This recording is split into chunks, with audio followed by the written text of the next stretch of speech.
Did I delay filming this specifically so that I could add an extra book into the array? Yes. Yes, I did. No further questions, Your Honor.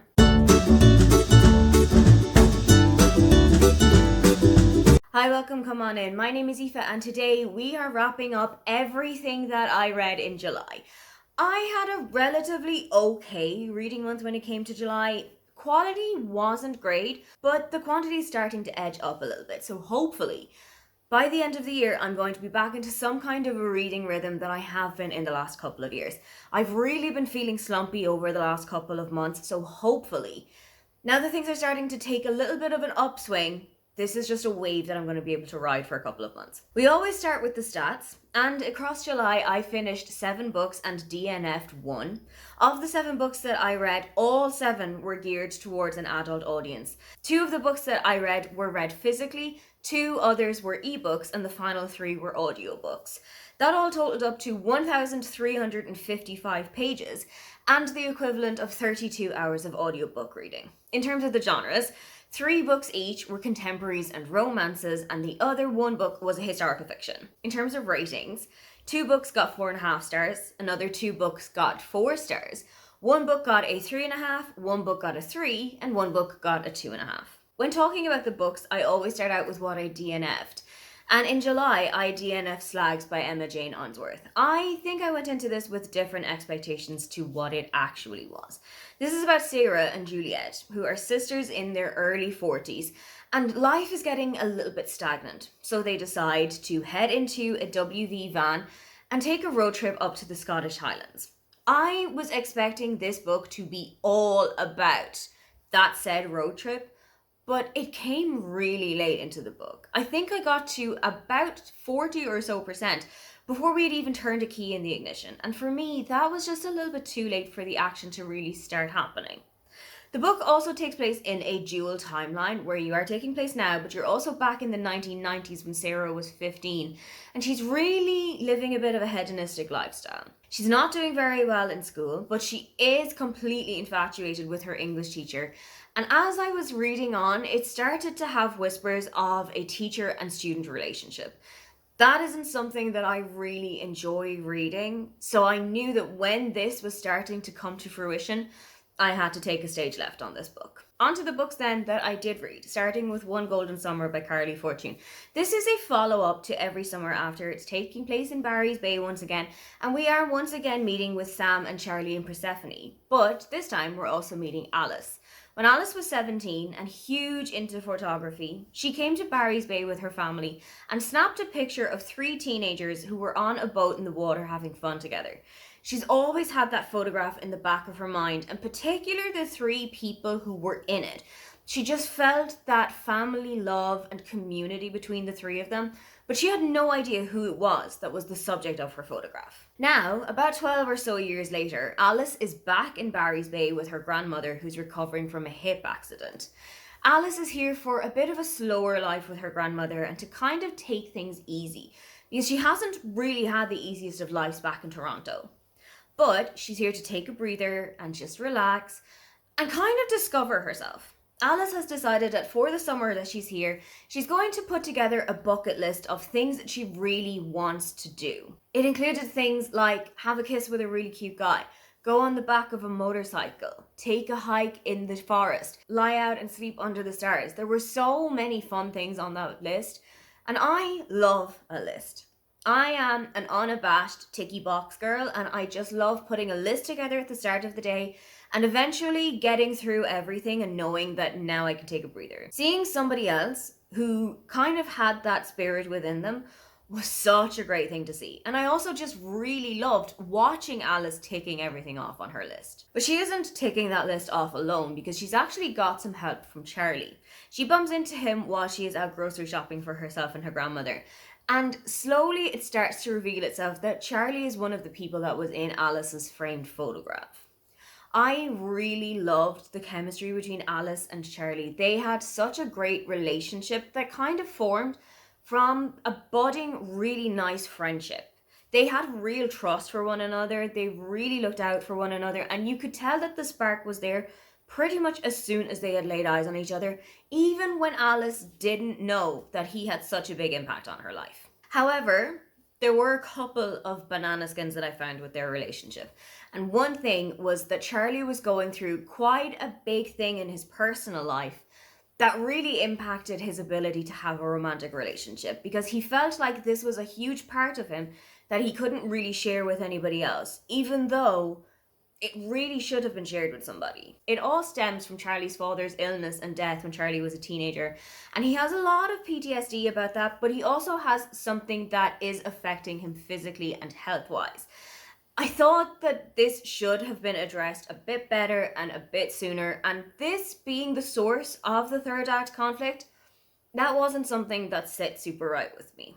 But that all said, there was a lot that I loved about this book. It's kind of told in an epistolary manner, in that Alice will take it as a kind of a diary of this is the date and it's this many days until I have to go back to the city. When my birthday came up, I did a little happy dance on the train, because I love when my birthday is featured in a book. If it's done in that epistolary manner and you see what a character was getting up to on my birthday, it's just that little kind of connection that I have with it. And I do get a little bit down if there is an epistolary book that is taking place at the end of June and they go straight from the 25th to the 28th and they just completely bypass the 27th. When I see my birthday in a book, it just brings it a little bit closer. The book takes place in Canada, and there are a couple of places across Canada mentioned. One particular was mentioned that I couldn't unlock in my brain where I had heard it from until I was watching Kayla from Books and Lala a couple of weeks ago. Kayla actually grew up in and lives in that town now, and that was just another little weird connection that I found with this book, in that I'm already familiar with this place because somebody that I follow on YouTube is from there. The thing that I think I loved the most about this book, though, is the relationships in there, be they familial, platonic, romantic, whatever it was. Every single relationship in here was so perfectly done. I really loved catching up with Percy and Sam and seeing what they were doing after the end of Every Summer After. They are married, they are expecting their first child, they are living in a home together, and I felt like this was a natural progression. Usually when you're reading an epilogue and there's mentions of wedding bells or there's mentions of a pregnancy test, it can get a little bit repetitive and it can get a little bit annoying. But when it's in a completely different book, and it just feels like the natural way that things were going to go, because this took place maybe 3 or so years later after Every Summer After had ended. So it did feel more natural that this is where their lives were going to go, rather than I'm writing this because it feels like this is what the reader wants me to say. But I also loved Alice and Percy's friendship as the partners of two brothers. I have always loved the idea of in-laws and siblings and their partners all being really close together. So I've really loved watching that develop while I was reading this book. I also really enjoyed Alice's family. She is super close with her grandmother, but also with her sister Heather and Heather's daughter Bennett. There is a little bit of distance between Heather and Alice and their mother. Their mother has moved away to a completely different part of Canada, and there are also two younger siblings of theirs, twins who are about 20 or 21 years old. And while you can tell that they have a good sibling relationship, they're definitely not as close as Heather and Alice would be.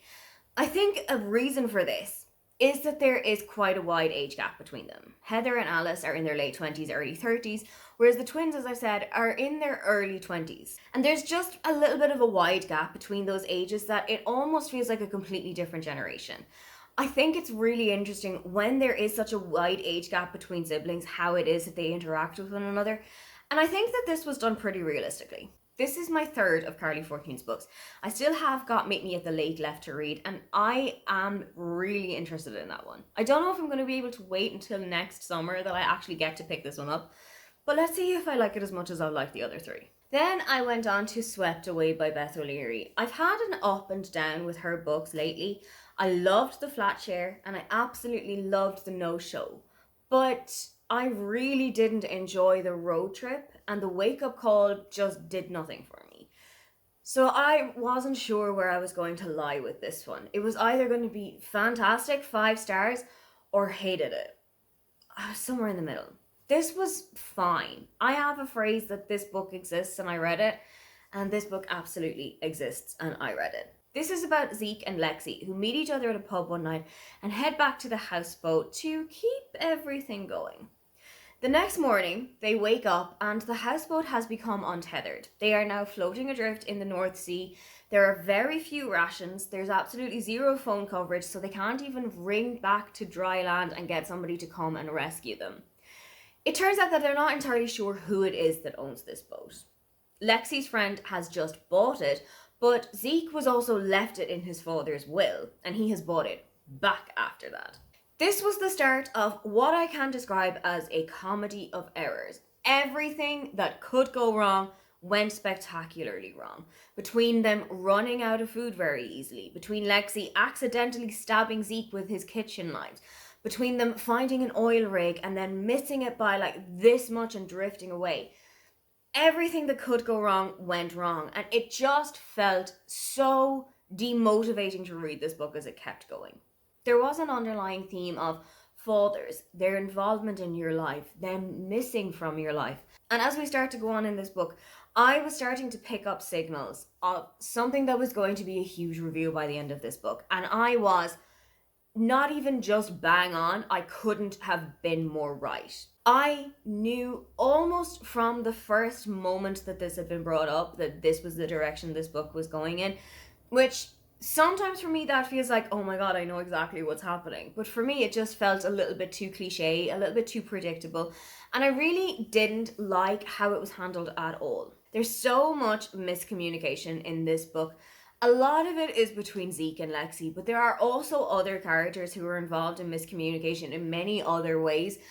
And I just felt like there was just too much of that happening. There were so many conversations that needed to happen at different points of the book just to avoid such a small little misunderstanding happening. My main issue with this book was that it was essentially a trauma bond. There was just this insta-love in this book that didn't particularly even feel like insta-love. It just felt like this trauma bond that was keeping the two of them together.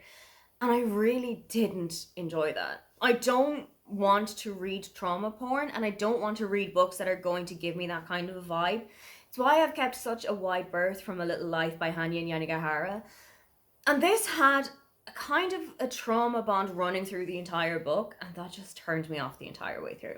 What I will say is one positive, though, is that if you enjoy the show Sex Education, the actor who plays Adam is the male narrator for this audiobook, and he does a pretty stellar job with it. Then I moved on to Our Song by Anna Carey, and this is such a beautiful love letter to Dublin, its busking scene, Ireland, music, all of that.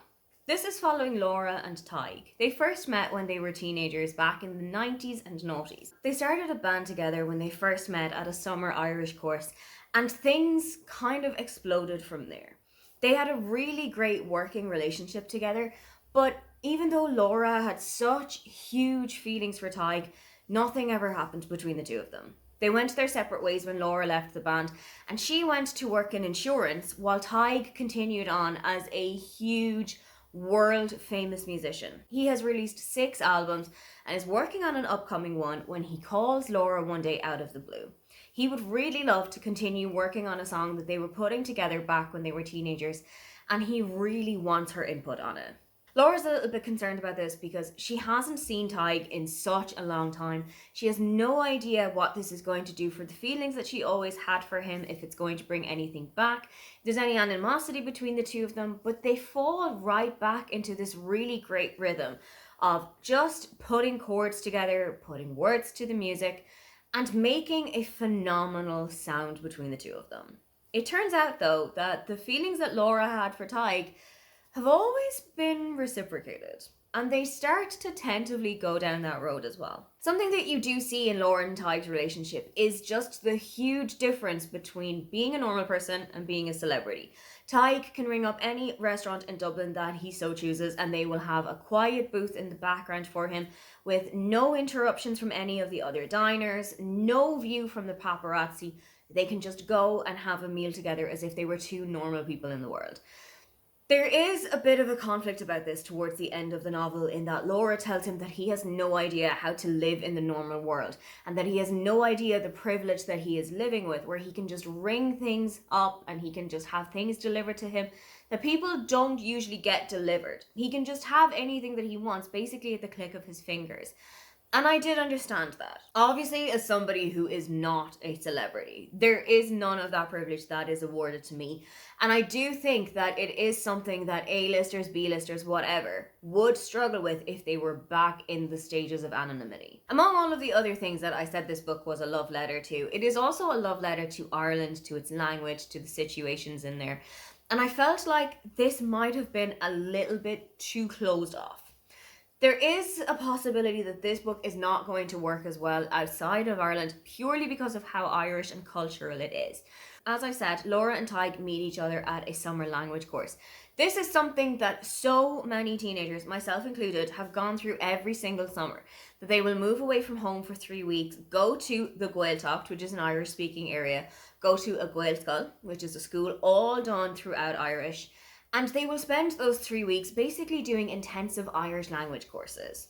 This is to prepare them for exams that they have got coming up. It might prepare them for university. It might prepare them for their school leaving exams. And yes, I did enjoy my time in the Gaeltacht, but it's a very different situation to any other country that I know about. And it would probably be something that you would need to explain the intricacies of what makes the Gaeltacht different to other language courses. Something else that I really liked was the found families in this book.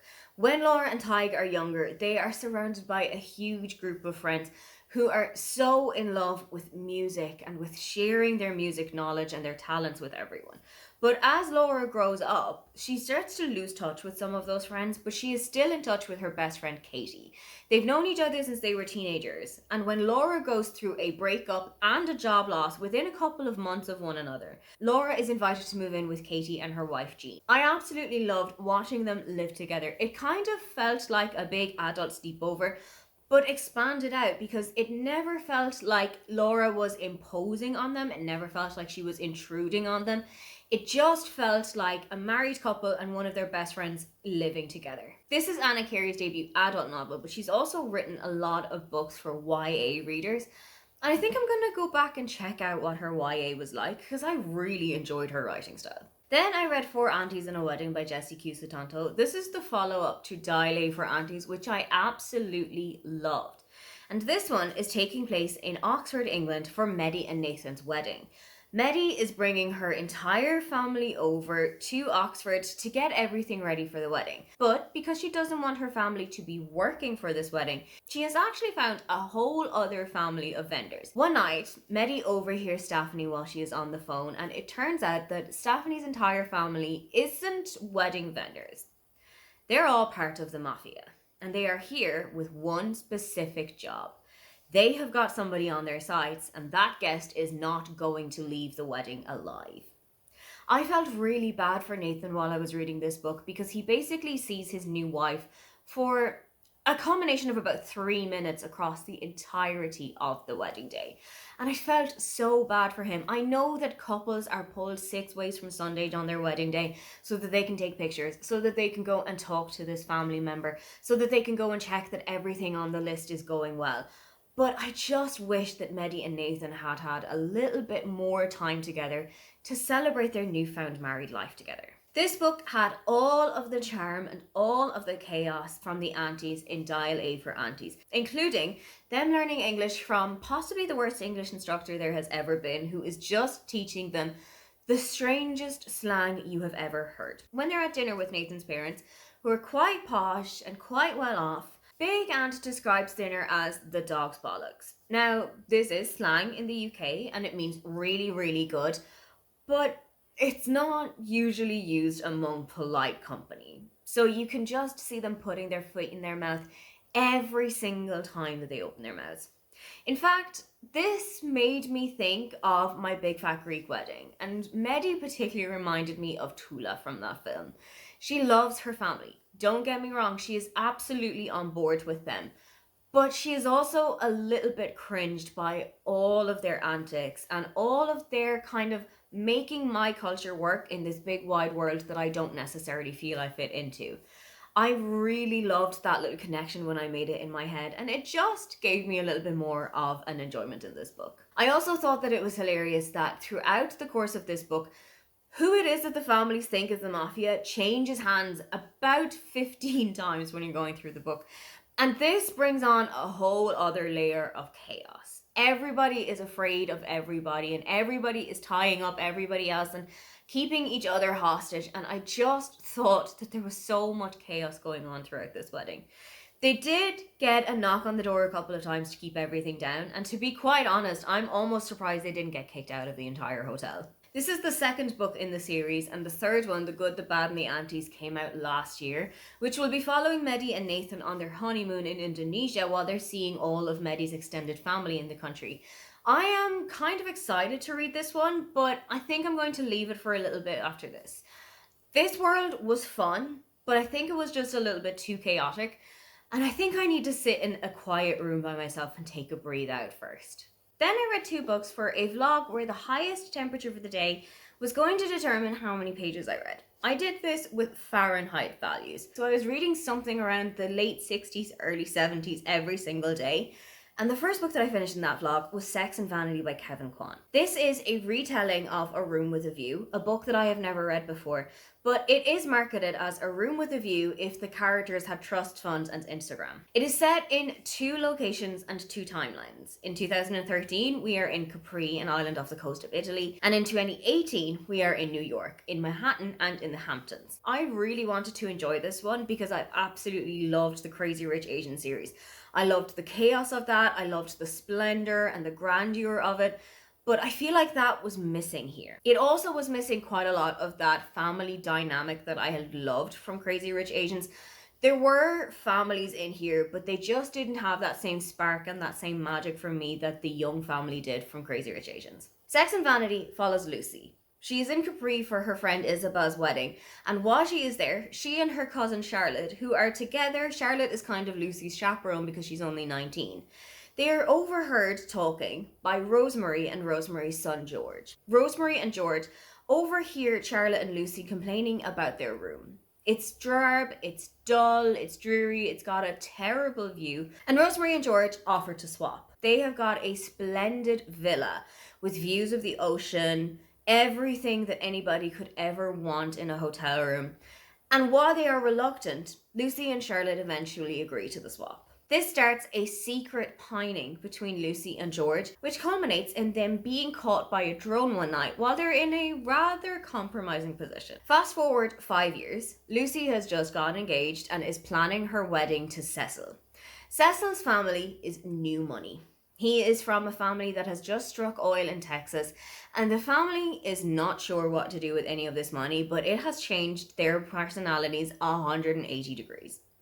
I really didn't like Cecil. I found him to be childish, I found him to be brash, rude.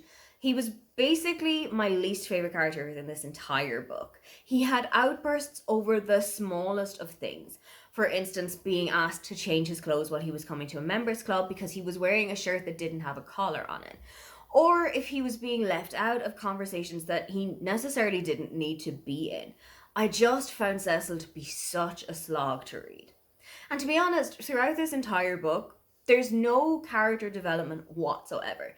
Everybody stays one-dimensional and has no aspirations or big changes in their lives. Something that I noticed about this book, and I'm still not sure how I feel about it to this day, is when you meet somebody for the first time, you are introduced to them by name and then where they went to school. Even if it was just a tiny little elementary school on the corner of the street, or if it was this huge private school that you need to pay thousands of millions of dollars to get into every year. It didn't matter where they went to school. It was such an emphasis placed on their education. I felt like this was a real strange way of looking at the world and a way of looking at people that just didn't sit right with me. I really wish that I had enjoyed this book a bit more than I did. When I went into Crazy Rich Asians, I had such a great time with this one that I really wish I had had here. The second book I read for that vlog was Beg, Borrow or Steal by Sarah Adams, and I had a much better time with this one. This is the third book in the When in Rome series, and it's set in Rome, Kentucky, following a group of siblings who are all discovering their own relationships. In this one, we are following Emily, the eldest daughter, but the second sibling. Emily and Jack have always been at loggerheads with one another right from the moment they first met when they were in college, and Jack accidentally spilled an entire cup of coffee all over Emily's new blouse. Fast forward to 10 or so years later, they are both working as elementary school teachers, and they have just moved in next door to one another. Jack has bought the house right next door to Emily's, and their animosity has never really fizzled away. Even though Jack has lived in Nebraska for the best part of the last decade, there is still that lying hatred between the two of them. But when Jack moves back to Rum, Kentucky after his relationship with his ex-girlfriend has broken down, Emily starts to find ways to interrupt his schedule. She insists that the baristas are going to give him decaf coffee every single morning. She makes sure that all of the stationery in the staff room has been taken so that Jack has no chance of getting anything that he needs for his classes. To be honest, I felt like some of the things that Emily was doing to sabotage Jack's life were just a little bit too immature for me. They were fun to read, but after a while it started to get a little bit grating because it was only really from Emily's side. There was never really any retaliation from Jack that we had seen. And I'm really glad that it did start to ease up towards the middle of this book. I really liked watching their relationship soften and that they started to slowly realize that they have got feelings for one another. I really loved them interacting with each other's lives, interacting with each other's social circles. Jack brings Emily to meet his mother for dinner one night. Emily invites Jack around to the bar one evening when she's hanging out with her friends and her siblings and their partners. And I really loved watching them get stuck in with each other's lives. It's such a fundamental part of being in a relationship that you get to know each other's social circles, and this was written really well here. As well as being elementary teachers, both of them have got careers on the side as writers. Emily is an aspiring writer and has been working on her manuscript for a couple of years, but Jack is working under a pen name and has got a really successful career as a thrillers writer. A particular reason that he wants to write under a pen name is that his dad is a huge crime and thriller writer, and he doesn't want to make it seem like he is riding on his dad's coattails. I really loved that he was able to strike off on his own and to make a career of his own without any influence from his dad, who didn't even know that Jack was AJ Reacher. I really enjoyed watching them discovering how to write, putting all of these ideas onto paper, and Jack was really great with Emily's fledgling writing skills. I really loved watching him encourage her and help her to grow as a writer. There were a couple of things that I didn't enjoy about Jack and his dad's relationship. His dad is a terrible person. He is rude, he is abusive, he is an alcoholic.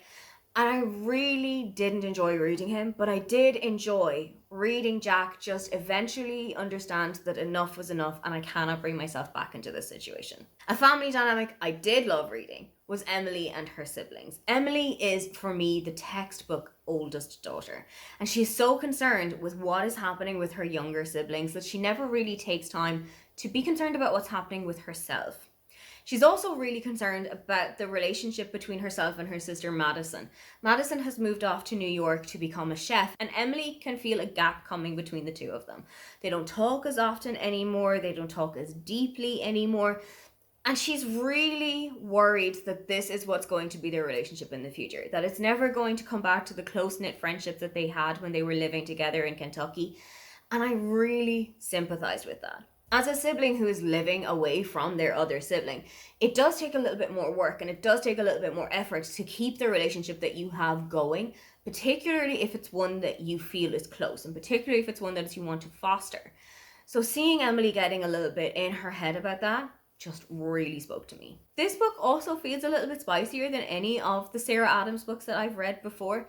She does have a disclaimer at the beginning of the book that if you want to read something that is a bit more closed door, you should skip this chapter and this chapter, which I really appreciated because there are a couple of readers out there who don't enjoy reading steamy scenes. There are a couple of readers who like to keep everything behind closed doors. So I thought it was really important for them to be able to read this novel and still get all of the happiness and the fun in it without having to read something that they didn't want to. The final book in the series, In Her Dreams, which is going to follow Madison, it's coming out towards the end of 2025 and I cannot wait to get this series finished out. The final book that I read in July was Dear Mrs. Bird by A.J. Pierce. This is the final book in the Emmy Lake Chronicles and it is following Emmy Lake. This book is set in London in 1944, around the end of World War II, and people are starting to finally hope. They're hoping that this might be the last Christmas that they are at war with Germany. They are hoping that this is the last year that they have to muddle through. And things are starting to look a little bit difficult for Emmy Lake herself. She and her husband Charles, who have been married for 6 months, have finally been able to be together because Charles has been stationed closer to home. But disaster has struck because he has been brought away to Europe again to fight on the front. Emmy, however, has been asked to be a war correspondent for her magazine Women's Friend and is about to go to Belgium to interview some of the people who are in a war hospital there to ask about their experiences on the field and anything that they would like to say to their family and loved ones back at home. This book really embodies that keep calm and carry on, and we are all getting each other through this together experience and feeling that you had towards the end of the Second World War, where everybody was just trying to do their bit to keep everything going. It focuses not so much on the people on the front lines, but everybody who was left behind at home. The women who were left to care for the children, keep Britain going, to get jobs that they were ill qualified for just to keep money coming into the home. I thought that it was at times a little bit of a PG and a cleaned up version of what World War II was like, particularly when you were hearing about things in prisoner of war camps. I don't particularly think that it was as it was being portrayed in this book. So I think that there were a couple of things that were possibly Disneyfied just to make it a little bit more palatable for the reader. However, there is a lot about this book and the entire series as a whole that feels so of its time. The characters' dialogue, the writing in the book as a whole just feels so of 1944. It is exactly the terms of phrase that they would use. It is the exact kind of way of thinking and the way of living that people would have had. A young character who is pregnant out of wedlock is absolutely seen as a scourge on humanity by so many people for the crime of being pregnant out of wedlock, even though she and her partner were due to wed within a couple of days before he had been called off to war. I think this was so of its time. And there are a couple of characters who are a bit more forward thinking and a little bit more liberal in their thoughts, but you can definitely see that this was very few and far between in the people that were living in Britain at the time. I absolutely loved this series. I have loved following Emmy along from the moment that we first meet her when she is answering questions anonymously from Mrs. Bird, all the way up to where she is now as one of the most trusted and respected members of staff of Women's Friend, somebody with a huge level of responsibility, a huge level of trust between herself and her co-workers, and I absolutely love seeing the personal and professional growth that she has been going through. There's also quite a lot to celebrate in this book, even when in the dreary times of war. There is a wedding that is happening in the beginning of this book. There are 3 children who, while their mother has passed away and their father is on the front lines, they are so filled with joy and the wonders of childhood. The youngest child, Stan, is such a wonder to read. He is so filled with childlike innocence, and I absolutely loved following him along. I've really enjoyed reading this entire series. I think at some point I am going to sit back down and read all 4 of them cover to cover, one after another, and try and immerse myself into this world again, but I have had such a great time following along with Emmy. That is how my reading month went in July. What was the best book that you read in July, or what is something that didn't necessarily work for you? If you'd love to leave me a comment but you can't think of anything you'd like to say, then just leave me a rain emoji, because weirdly, this was the wettest July that Berlin has seen ever since I moved here. Don't forget to like and subscribe because I have new videos up every week. Now, get on out of here.